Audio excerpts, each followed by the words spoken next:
श्री स्वामी समर्थ. माझ्या सर्व स्वामी सेवेकरांना स्वामी माऊली आणि मी ह्या चॅनलमध्ये तुम्हा सर्वांचे पुन्हा एकदा मनपूर्वक स्वागत आहे. आज मी तुम्हाला माझ्या 6 वर्षाच्या मुलाला स्वामींनी दिलेला अनुभव आणि मला आलेली प्रचिती ते तुम्हाला मी सांगणार आहे.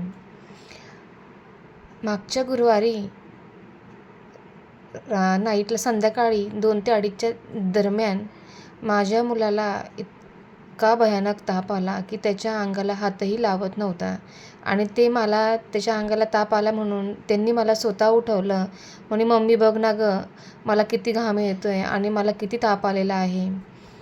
मग मी घरामध्ये औषध राहतं ते बघायला शोधाशोध केली आणि त्याच्या आदल्या दिवशीच माझ्या मिस्टरांनी सगळे औषधं जुने झाल्यामुळे त्यांनी फेकून दिले. आणि आता काय करायचं म्हटलं, तुला ताप तर खूप आलेला आहे. तर एवढंसं ते 6 वर्षाचं लेकरू मला म्हणतं, "मम्मी, अगं स्वामी आहेत ना, मग कशाला औषध आहे, कशाला तुला औषध पाहिजे आहे?" मी म्हटलं, "म्हणजे अगं मम्मी, स्वामींनी सांगितलं आहे ना की जास्त जर दुखणं आलं, जास्त जर आजारी पडलं, काही संकट आले तर तुम्ही तारक मंत्राचं पाणी करून प्यायचं." मग मी म्हटलं, "हो का, मग तू पिशील का?" तर ते माझं बाळ मला म्हणतं, "हो ना गं मम्मी, पेन ना गं मी. जा ना, तू मला स्वामींचं तारक मंत्राचं पाणी करून आण." तोपर्यंत मी स्वामींचं नामजप घेतो. मी त्याच्याकडं बघतच राहिली 5 मिनटं. म्हटलं, याला असं काय झालं, असं का बोलतोय हा?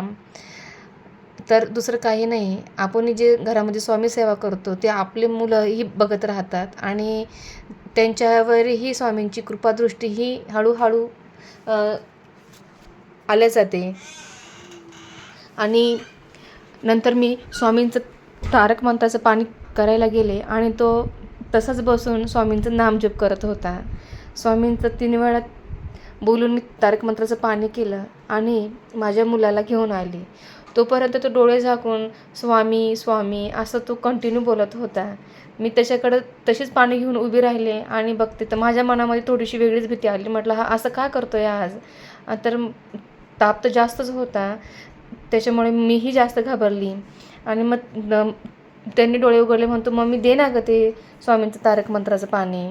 मग मी त्याला ते ग्लास भरलेलं स्वामींचं तारक मंत्राचं पाणी दिलं आणि ते पाणी माझ्या बाळाने अर्धं पिलं आणि अर्धं साईडला ठेवलं. म्हणतो, "मम्मी, मी अर्धा आता पितो आणि मला थोडंसं बरं वाटलं की मी पुन्हा अर्धं पाणी पितो." मग मीही त्याला दिलं आणि तारक मंत्राचं पाणी दिल्यानंतर तो थोडासा खेळू लागला. 2:30 वाजून गेले होते. मग तो म्हणतो, "मम्मी, मला काही झोप येत नाही, तोपर्यंत मी खेळतो." म्हटलं, "बाळा, तू झोपून घे, तुला खूप ताप आहे." "नाही मम्मी," म्हणे, "आता स्वामींचं तारक मंत्राचं मी पाणी पिलं आहे ना, तर मला स्वामी बरं करतील, तू काही काळजी करू नको." ते 6 वर्षाचं लेकरू माझ्याशी बोलते आणि मला त्या गोष्टीवर विश्वास बसत नाही. असं माझं कुठंतरी मला एकदम भीती घाबरल्यासारखं वाटत होतं. आणि त्याच्यानंतर 3, 3:15 वाजून गेलेले. 3:30च्या दरम्यान माझ्या मुलाचा पूर्णपणे ताप उतरलेला होता. त्याचं अंग पूर्ण थंड झालेलं होतं. अशी ही स्वामींची कृपा माझ्या मुलावर स्वामींनी केली. तर मला इतकं म्हणजे असं आनंद वाटते तुम्हाला सांगायलासुद्धा की खरंच आपणही कुठंतरी एखाद्या याच्यावरती विश्वास पटकन ठेवत नाही. पण आपल्यापेक्षा ते लहान जे लेकरं आहेत त्यांना स्वामी अत्यंत प्रिय असतात आणि स्वामीसुद्धा त्यांच्यावर कृपादृष्टी ही लवकर करतात, हे माझ्या मुलातनं मला कळलं आहे. आणि असे स्वामी माझ्या मुलाबरोबर माझ्या पूर्ण परिवारावर त्यांचा आशीर्वाद राहो, ही स्वामीचरणी प्रार्थना आहे.